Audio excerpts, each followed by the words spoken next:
Bon, allez, allons-y. Alors, pas mal de choses et une fois de plus, je n'attaquerai pas ce que j'avais prévu d'attaquer il y a déjà 3 cours parce qu'il y a quelques petites précisions, informations et je vais raconter des choses qui sont en fait très peu connues des analystes et qui sont qui sont très très utiles. À la base, c'est une idée probabiliste qui a été pour la première fois vraiment utilisée, très naturelle du point de vue probabiliste, et qui a été pour la première fois utilisée par Krylov. Bon, mais pour se mettre en route, il faut que je revienne un tout petit peu sur l'histoire de la propagation de la monotonie lorsqu'on rajoute des termes d'ordre 2. Alors donc,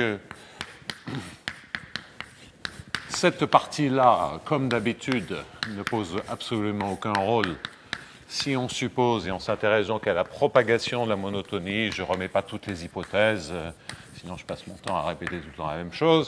Et l'hypothèse fondamentale, c'est de dire que le couple GF est monotone en XU pour la propagation de la monotonie. Donc là où ça se complique, c'est qu'on va rajouter ici un AIJ de X DIJU. Donc c'est le même opérateur et je vais vraiment faire sauter les sommes dès qu'il y a des indices répétés. Les dérivés par rapport à xi, xj, je les note simplement DIJ avec des notations relativement évidentes. Donc ça, c'est une partie diagonale, mais comme on l'a bien expliqué la semaine dernière, enfin, comme je pense l'avoir expliqué correctement la semaine dernière, c'est que si on s'intéresse au MFG, et si on s'intéresse d'ailleurs à des systèmes gradients de manière plus générale, on est obligé d'avoir un système, enfin, des conditions du premier ordre. Donc là, à nouveau, c'est une somme. Alors ça, c'est assez malheureux comme notation. Donc là, c'est un AKL. Ça, c'est un KL. BIKL, c'est parce qu'on s'intéresse à la ième coordonnée, donc je vais mettre un I ici. Ici, ça sera donc un GI, et voilà, nous y sommes. Donc vous voyez que pour la ième coordonnée, à travers des dérivées premières, on couple toutes les dérivées. Bon. Et qu'a-t-on vu sur la propagation de la monotonie la semaine dernière? Donc ce que l'on a vu, et ça on en a vraiment besoin pour les MFG, je vais y revenir ce matin. Ce que l'on a vu, c'est que implicitement, j'ai fait une hypothèse qui me paraissait dans le feu de l'action tout à fait normale la semaine dernière, mais je vais la retravailler, je vais la faire sauter, cette hypothèse. Bien. Alors, je fais cette hypothèse, j'ai fait l'hypothèse que si BIKL est symétrique en KL, quel que soit I, et puis en regardant finement les MFG, je me suis rendu compte que ça, c'était pas vrai. Donc c'est pour ça qu'il va falloir retravailler. Alors, si une condition nécessaire et suffisante de propagation de la monotonie, en tout cas pour l'équation du deuxième ordre, donc la propagation de la monotonie aura lieu, donc propagation de la monotonie est vérifiée lorsqu'on fait les hypothèses. Et alors donc, souvenez-vous, dans la semaine dernière, on dérive, on suppose, on regarde le premier temps où éventuellement on perd la monotonie, on dit qu'à une rotation près, à une translation près, ça se passe en 0, et que donc on a une dérivée qui est D1U1 qui s'annule en 0 à un instant T0 en étant monotone jusqu'à cet instant T0. Et donc on risque de perdre la monotonie dans une certaine direction qui a une rotation près et la première direction. Alors, un certain nombre de termes, donc on dérive par rapport à x1 la première équation, et vous voyez qu'il y a un certain nombre de termes qui sortent. Bien.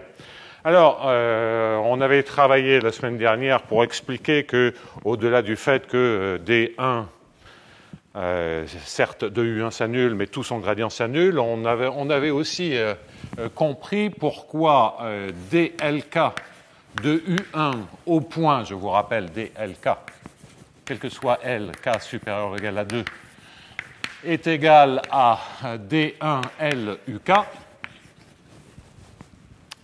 quel que soit L, K supérieur ou égal à 2. Donc c'est ce qu'on avait gagné en travaillant finement par un développement limité sur la monotonie. Au point qui nous intéresse, c'est lorsqu'on a un point où D1 U1 s'annule. Alors, de cela, on déduit, bien entendu, comme ça, ce sont des dérivés, évidemment, ces dérivées secondes qui sont là, c'est symétrique, donc en LK.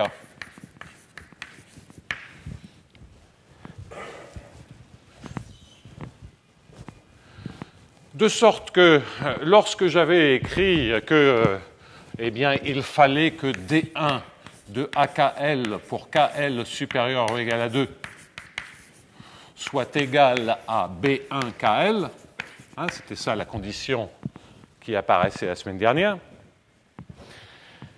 Mais en fait, parce que comme tout ceci est multiplié par quelque chose de symétrique, à savoir l'objet qui est là, en fait, il suffit que l'on ait cette propriété sur la partie symétrique de B1KL. Ça suffit dans la démonstration. Donc je vous rappelle, hein, de quoi ça vient. Ça provient du fait qu'on va récupérer un D1 AKL, DKL U1. Quand j'ai dit plus, c'est au sens de moins, hein, c'est plus égal à 0. Ça, il n'en demeure pas moins que c'est symétrique.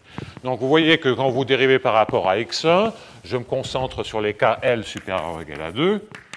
Hein, les autres termes s'annulent beaucoup plus facilement, mais je ne rentre pas dedans. Je ne refais pas toute la démonstration la semaine dernière. Mais donc, on récupère un D2 KLU1. Et puis, on a bien entendu le terme en B1 KL. Et on dérive par rapport à x1. Et donc, on a un D1L UK. Alors, donc, vous voyez que D1L UK, c'est moins D2 KLU1. Et de sorte, de par la propriété qui est là, de sorte que si on a D1KL qui est égal à B1KL, oui, non. Ce que l'on veut, c'est que ça, multiplié par une matrice symétrique quelconque, donne la même trace, hein, que la trace de ces produits de matrice soit égale. Ça veut dire que les matrices sont égales, que les parties symétriques des matrices sont égales. Or, ça, c'est symétrique, mais ça, si je ne suppose pas la symétrie, ben, c'est pas nécessairement l'égalité. Donc, en d'autres termes, la première condition, c'est de dire que effectivement, on a juste besoin de la partie symétrique, si vous voulez, c'est dire B1KL plus B1LK sur 2, hein, c'est ça que je veux dire. Et donc, qu'est-on en train de dire? Eh bien, on est simplement en train de dire que, oui, donc vous voyez ce qu'il faut faire. On prend, quel que soit xi différent de 0, si on veut une condition qui soit invariante par translation, on dérive dans la direction xi, on prend la forme, la forme quadratique associée, donc c'est un a de x état, état, et quel que soit état orthogonal à xi, si vous voulez maintenant quelque chose qui soit invariant par translation. Et donc cela, on veut que cela fasse la somme sur i des xi bi. Et là, si je mets la forme quadratique, effectivement, dans la forme quadratique, je ne verrai que la partie symétrique. Donc, voilà une manière donc de traduire ce fait-là, mais décrire cette identité avec des formes quadratiques, ça ne dit quelque chose que sur la partie symétrique.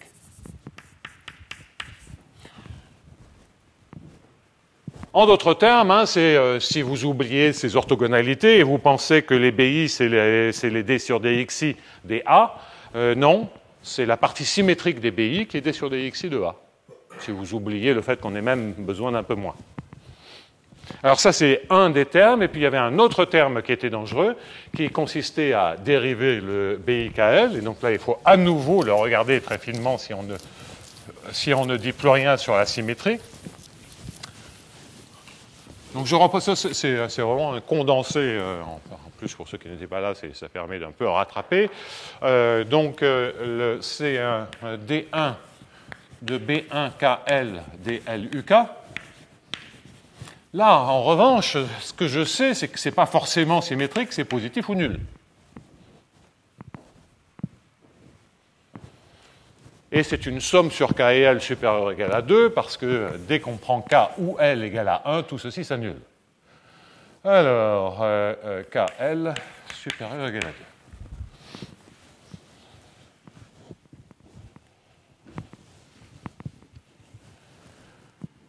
Bon, alors donc là, qu'est-ce que l'on disait? Alors la semaine dernière, je disais B1KL, c'est D1 de A1KL. Oui, enfin, ça c'est la partie symétrique. Mais il y a aussi la partie antisymétrique. Et donc, si je veux dire que ça c'est positif ou nul, ce qui est l'hypothèse implicite que je faisais la semaine dernière, si je veux dire que ça c'est positif ou nul, ben, il y a un petit souci, c'est que si je prends deux matrices, si elles ne sont pas symétriques, ce n'est pas nécessairement un gradient. Si je prends deux matrices, ben, la trace de AB positive, la trace de AB, elle n'est pas nécessairement positive ou nulle. En fait, si vous avez une matrice A qui est positive ou nulle, telle que quel que soit B positif ou nul, la trace de AB est positive ou nulle, ben, ça entraîne que A est symétrique. Et c'est équivalent au fait que A soit symétrique. Si A est symétrique, on le sait bien. Et en fait, on peut rien gagner de plus. Alors, comment vérifier ça? Ben, il faut prendre un bloc quelconque. Vous prenez un bloc quelconque avec I différent de J, hein, deux indices, et il faut vérifier que A et J est égal à J. Bon, alors sans restreindre à la généralité, je peux supposer que I est égal à 1, toujours pareil, c'est des rotations, et J est égal à 2. Et donc, je vais me restreindre aux deux premières coordonnées, je mets à 0 toutes les autres composantes de B, donc je travaille juste sur le premier bloc de 2. Et pour B, qu'est-ce que je vais prendre? Bien, je vais prendre des rotations de pi sur 2, hein, et de moins pi sur 2, 1, 0. Et puis B égale 0, 1, moins 1, 0. Donc, A est une matrice, qu'est-ce qu'elle est? C'est A, B, C, D.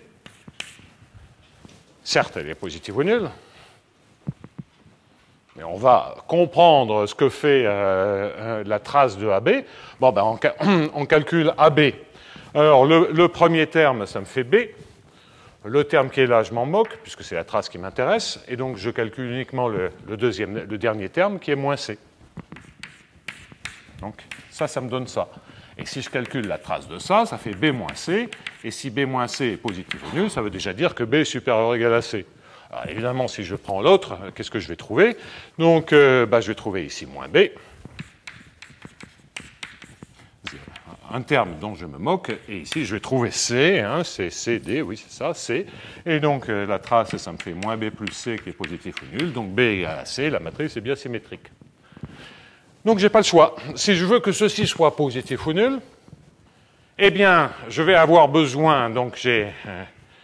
je vais donc maintenant enlever, implicitement, j'enlève cette hypothèse si B était symétrique, c'était le cours de la semaine dernière. Maintenant, je l'enlève, cette hypothèse, je m'aperçois que déjà, la première identité, c'est une identité uniquement sur la partie symétrique, bon, de BI. Ensuite, je m'aperçois qu'il y a une condition nouvelle qui consiste à dire que nécessairement cet objet doit être symétrique. Donc, qu'est-ce que cela veut dire? Cela veut dire que quel que soit, si je regarde toujours ces notations-là, et que je regarde donc dxi de somme sur i de xi bi de x état 1, état 2, et maintenant c'est quel que soit état 1, état 2 orthogonaux à xi, eh bien ceci est symétrique en état 1, état 2. C'est une forme bilinéaire symétrique. Donc ça, c'est la première hypothèse qu'on avait la semaine dernière. On avait la symétrie globalement. Ben là, on suppose juste la symétrie dont on a besoin pour pouvoir conclure. Et puis ça, c'est en fait totalement nécessaire et suffisant. On ne peut rien faire de mieux. Et le troisièmement, c'est qu'une fois que l'on sait que c'est symétrique, il faut dire que c'est positif ou nul. Alors, une fois qu'on sait que c'est symétrique, vous voyez que ça, c'est la partie symétrique, et que donc, ça devient D11 de AKL.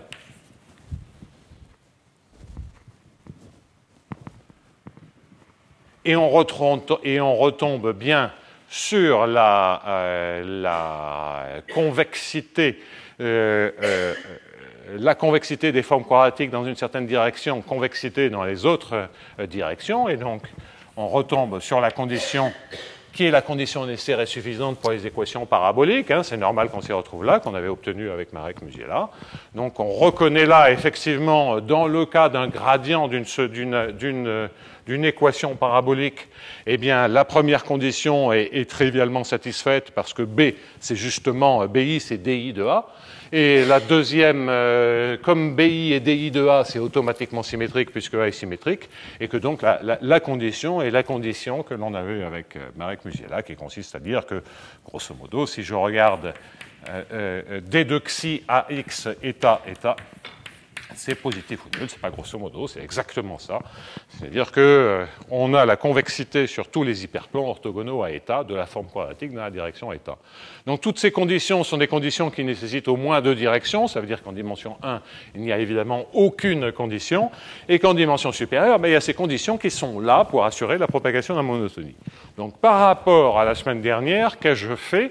J'ai simplement repris la démonstration et dit attention, si je ne fais plus cette hypothèse de symétrie des BIKL, et vous verrez pourquoi j'insiste autant, si je ne fais plus cette hypothèse de symétrie, on a exactement le même résultat que la semaine dernière, mais il faut supposer que cette quantité qui a une symétrie, mais qui est une symétrie beaucoup plus faible que dire que BIKL est symétrique, puisque c'est de dire que on regarde cet objet-là et on veut qu'il soit symétrique. Alors, ça, pourquoi est-ce important ? C'est important parce que je me suis évidemment posé la question, c'est que c'est bien gentil de regarder la propagation de la monotonie, mais imaginons qu'on se pose la question maintenant, après tout c'est utile pour les MFG, c'est est-ce que ce problème-là est bien posé au moins localement en temps ? Donc, cette partie-là, on sait bien qu'elle est bien posée localement en temps, c'est la méthode des caractéristiques, sur un temps qui est ce qu'il est, puis éventuellement, au bout d'un temps fini, un choc apparaît, sauf si on a les propriétés de régularité. Et quid de ce morceau-là ? Là, les AKL, ils sont positifs ou nuls, donc on ne peut pas gagner avec de l'ellipticité, parce que si c'était uniformément elliptique, les termes du premier ordre, c'est d'ordre inférieur. Il n'y aurait pas de souci à se faire. Si j'ai des termes comme ça couplés du premier ordre, je vais avoir un problème. Je vais avoir un problème pour montrer, je sais pas, pensez à l'unicité. Donc, remarque, est-ce que ce truc-là est-il bien posé ? Alors, on peut oublier, prenez f égale g égale à 0. Et déjà, posez-vous la question, c'est une équation linéaire, et on se pose la question du noyau. En supposant les solutions régulières, est-ce que 0 est la seule solution démarrant de 0 ? Bon.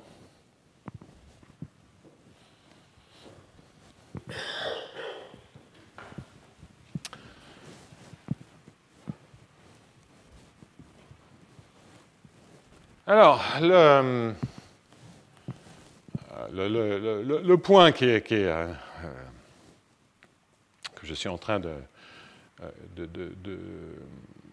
d'analyser, donc on peut essayer de l'aborder de 36 manières que ça, en ce qui concerne l'unicité. Donc, on suppose que U en t égale à 0 est égal à 0. Bon, une manière de se dire, c'est je vais essayer de regarder la norme L2, pourquoi pas. La difficulté, quelle que soit la méthode qu'on utiliserait, est là, mais bon, je l'illustre comme ceci. Alors, que va-t-il se passer ? Je vais certainement récupérer un AIJ, plus exactement un AKL DK UI DLUI, en intégrant par partie le DKL qui est ici. Mais évidemment, si je fais ça, lorsque je fais ça, je vais récupérer au membre de droite un moins dk AKL, un moins dk AKL, un moins dk AKL, DLUI fois UI. Donc ça, c'est l'intégration par partie du premier terme. Et puis, il y a le terme monstrueux qui est là, qui est l'intégrale de BIKL dLUK fois UI. Alors ça c'est impeccable. Ça, c'est un terme qui me donne effectivement un terme qui est positif, donc c'est assez bien. Celui-là, il n'est pas dangereux, même s'il y a une dérivée première, parce que là, vous reconnaissez que c'est dl de U2 sur 2. Donc celui-là, vous pouvez le réintégrer par partie et vous récupérez plus 1,5 de l'intégrale de D2KL AKL et fois U2. Bon, si les A sont réguliers, D2KL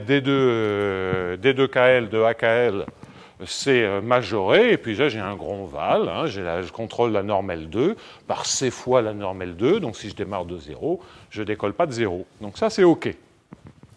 Inférieur à C fois U2. Ah, c'est bien posé, mais on voyait que là, on n'a pas touché. Mais alors, quant à ce terme-là, j'ai des dérivées premières. Si je fais des intégrations par partie, c'est une catastrophe. Et donc, je ne peux pas en faire grand-chose. OK. Alors, que se passe-t-il si je fais l'hypothèse, et on n'a même pas besoin, que je fais l'hypothèse que le BIKL est égal au DI de AKL?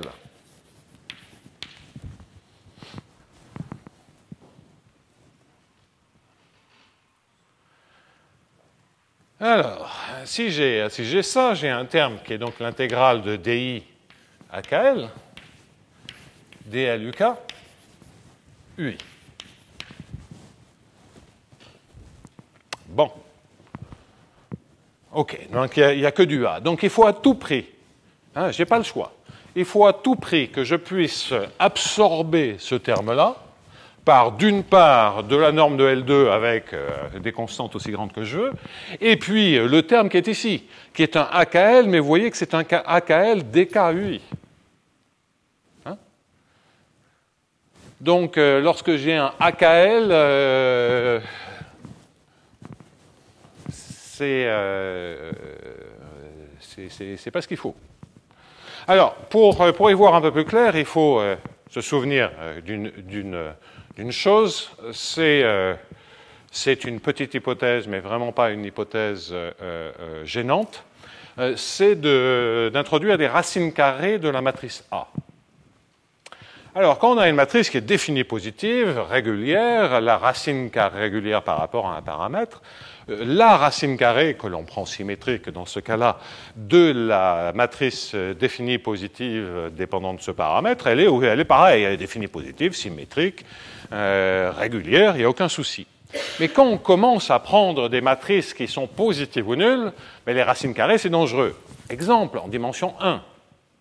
Si vous prenez la fonction x carré, la racine carrée de x carré, c'est valeur absolue de x, et valeur absolue de x, c'est pas régulier. Alors en fait, on sait que c'est toujours lipschitziens. On peut toujours trouver des racines carrées lipschitziennes de matrices positives ou nulles. Et en fait, l'idée, qui est d'ailleurs très naturelle du point de vue probabiliste, c'est que si vous les factorisez, et c'est même naturel si votre formulation de départ est probabiliste, et c'est notre cas en fait, c'est de dire que vous voulez, donc je vais faire maintenant une hypothèse, je vais mettre là, c'est que A est égal à sigma transposé, où A est une matrice D croix M. Sigma est une matrice D croix M. C'est-à-dire que vous avez beaucoup plus de flexibilité pour construire des racines carrées, d'ailleurs même en dimension 1, à partir du moment où vous mettez des matrices rectangulaires. Ça vous fait beaucoup plus de marge de manœuvre pour extraire une racine carrée. En fait, si on prenait des matrices rectangulaires infinies, on pourrait trouver une racine carrée, en ce sens-là, qui ait la même régularité que A. Et donc là, maintenant, je vais faire cette hypothèse, je ne vais pas prendre M égale l'infini, et je vais supposer que sigma est régulier. Bon. Alors donc, maintenant, regardons bien tous les termes. Quels sont les bons termes? Et traduisons-les en sigma.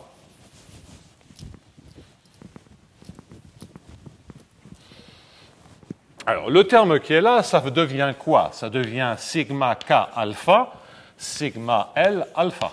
Hein, c'est transposé. Sigma, sigma transposé, le alpha se répète, transposition. dkui,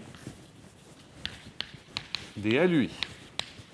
Et donc, vous voyez que ça a le bon goût, hein, c'est cette quantité qui est là, ça a le bon goût de devenir un sigma k alpha dkui, donc c'est une somme sur k, au carré. Et puis vous sommez en alpha et vous sommez en i. C'est parce qu'il y a un carré. Hein.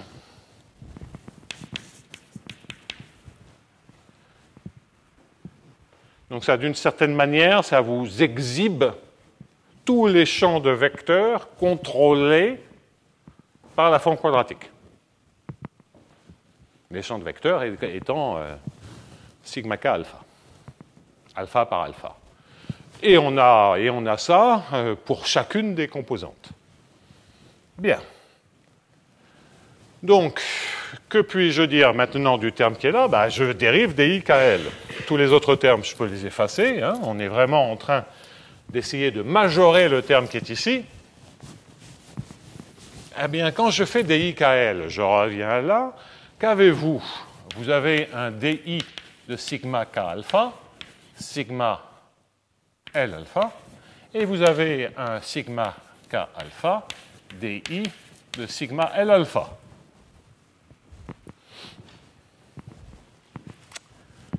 Bien. Et donc, l'intégrale qui est ici, si je fais toujours l'hypothèse que c'est une dérivée, et ben, vous voyez que vous avez plusieurs termes. Vous avez un DI sigma K alpha, sigma L alpha, le premier terme DLUK, oui. Et ensuite, j'ai un sigma K alpha, DI sigma L alpha, DLUK, UI.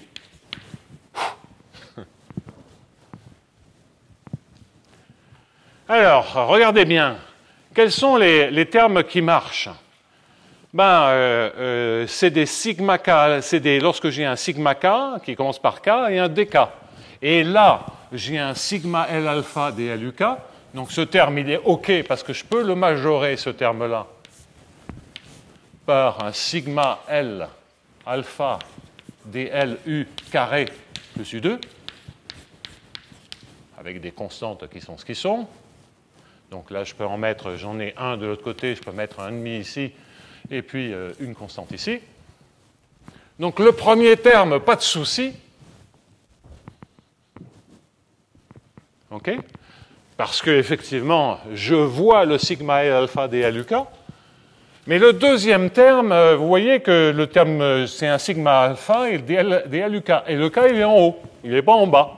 Ce n'est pas un DKUL. Si c'est symétrique, ça veut dire si c'est un gradient, si effectivement on découle d'une équation parabolique scalaire, il n'y a pas de souci. Et c'est pour ça que les équations paraboliques scalaires propagent de la régularité.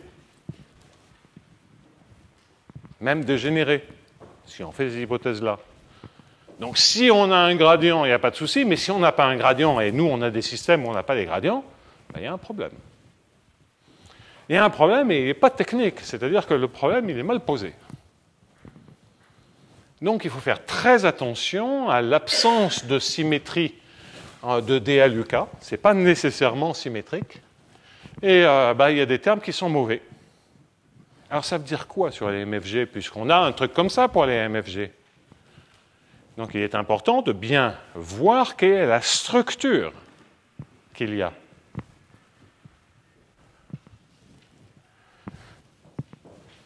Donc, qu'est-ce que l'on retient de cette petite analyse?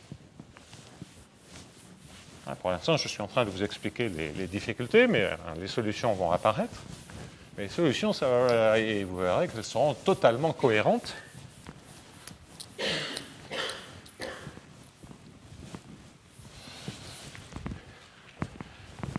Donc, la remarque, je vais résumer comme ça. C'est que, donc, en faisant A égale sigma, sigma transposé, Et donc, dans le BIKL, je vais récupérer donc un DI sigma KL, sigma K alpha, sigma L alpha. Alors celui-là, il est bon parce que c'est un sigma L alpha DL de quelque chose. Donc ça, on a compris que ça, c'était ça allait. Donc ce terme-là, quand je prends le DI de AKL, ce terme-là, il est correct. Et j'ai a priori un autre terme qui est, qui est la partie que j'obtiens en inversant K et L. Et celui-là, attention, donc celui-là, il est OK, et celui-là, il est dangereux. Voilà. En résumé, tout le bazar que j'ai fait avec les K et L, etc. En résumé, ce que je dis, c'est que ce terme-là, si je pense que BI, c'est DI, parce que c'est le système gradient d'une équation parabolique,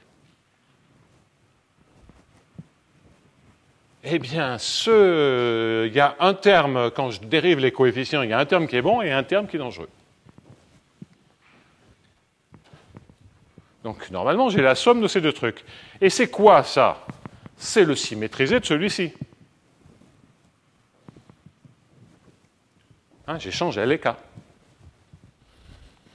Donc, lorsque je travaille avec un gradient, c'est-à-dire que ce truc-là est symétrique, je peux prendre n'importe quoi qui est le même symétrisé, c'est la même équation.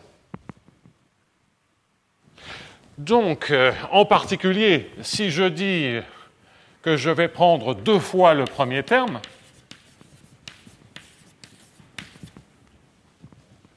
celui-là, il va être OK pour l'unicité avec l'argument que j'expliquais. C'est un terme qui n'est pas symétrique, et vous commencez à comprendre pourquoi j'ai autant insisté pour qu'il n'y ait pas la symétrie. C'est un terme qui n'est pas symétrique, mais sa partie symétrique, c'est la somme de ces deux termes. Donc, si d'aventure le U est un gradient, c'est la même équation. Je n'ai rien changé à l'équation. J'ai simplement une autre équation, ce n'est pas le même modèle. Mais celle-là, le gros avantage de cette équation, c'est qu'en tout cas, elle va être bien posée dans le calcul qui précède. Et donc, vous voyez que si je prends des trucs non symétriques et que je veux assurer à la fois la propagation de la monotonie et à la fois la régularité, enfin, en tout cas pour l'instant, je n'ai même pas parlé de régularité, j'ai parlé d'unicité.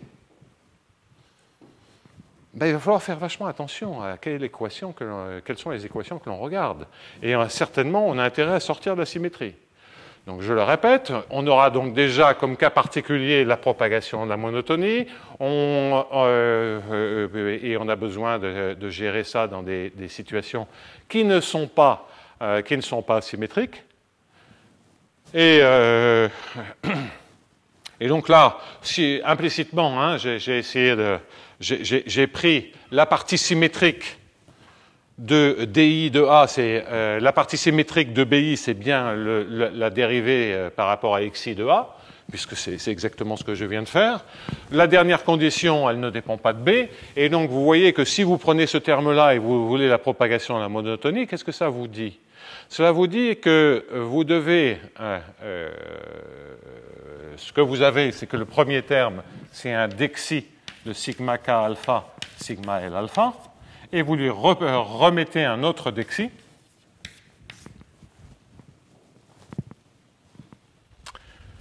Et donc, vous voyez que vous avez deux termes, si vous voulez, la propagation de la monotonie. Hein.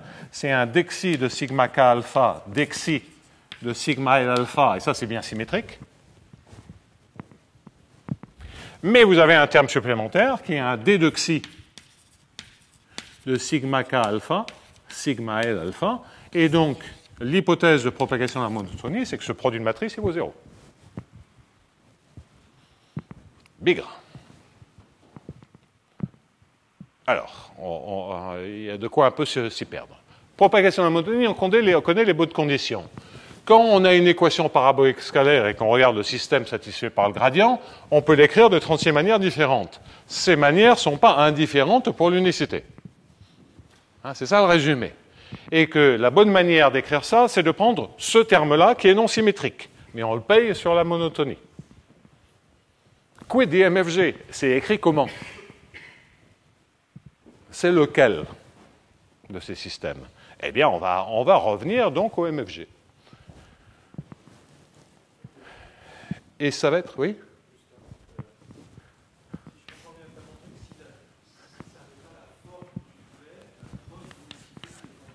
Oui, oui. En fait, pas que cette preuve d'unicité. C'est un peu plus embêtant que ça. D'accord? Donc,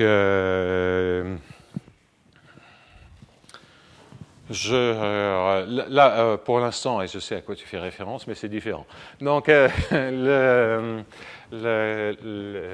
je pense vraiment qu'il y a des gros soucis si on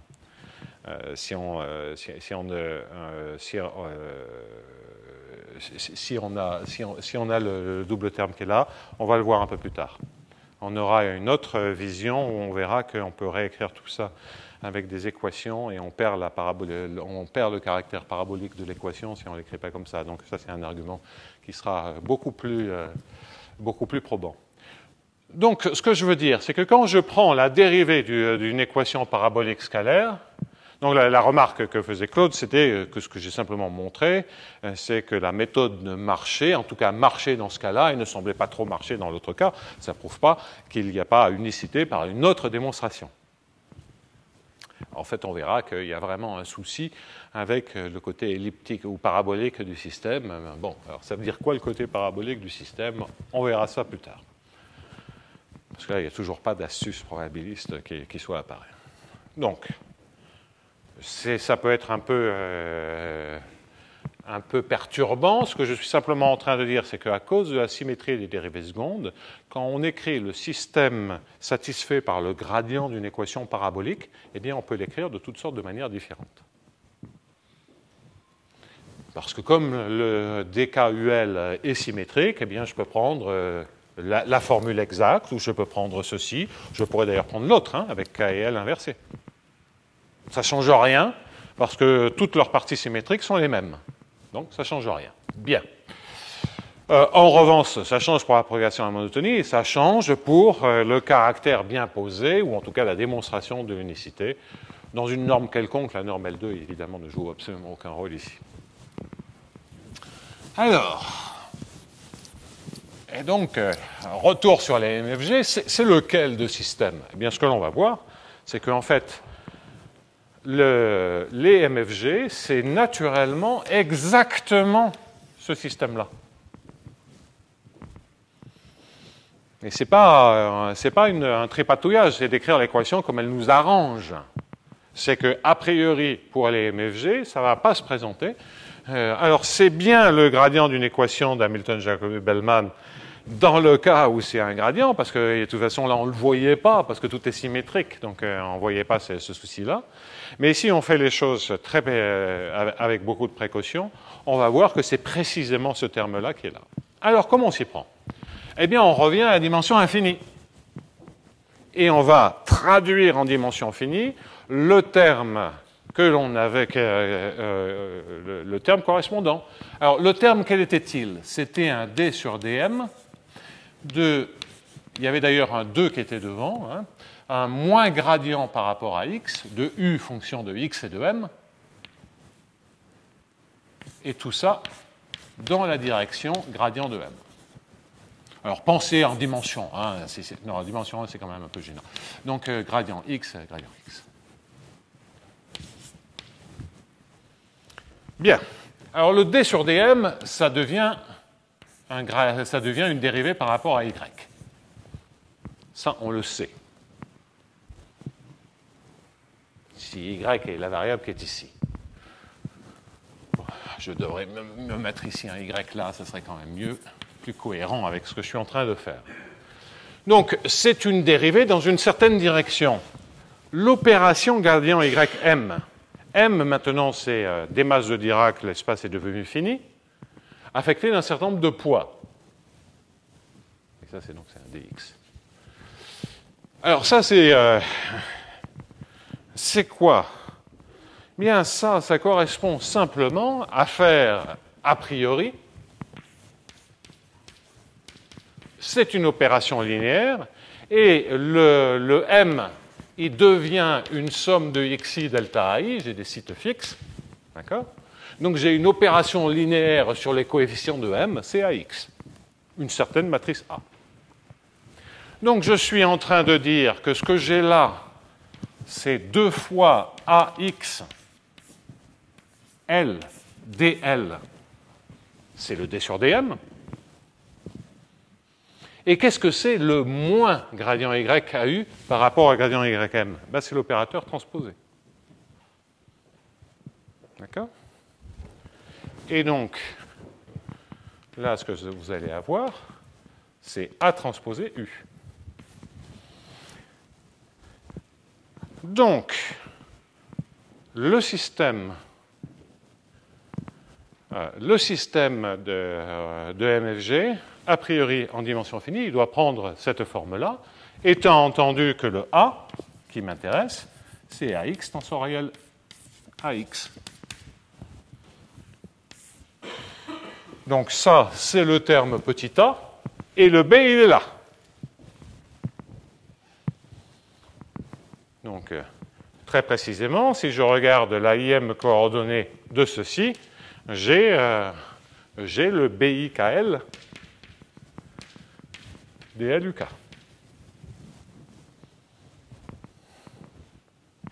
Bon, ah, là on progresse. Bon, mais à transposer UI, donc c'est a priori c'est quoi? Donc si je mets maintenant un UK ici, il faut que je mette le K d'abord et le I ici. AKI et UK. Et donc, vous voyez que le BIKL, en résumé,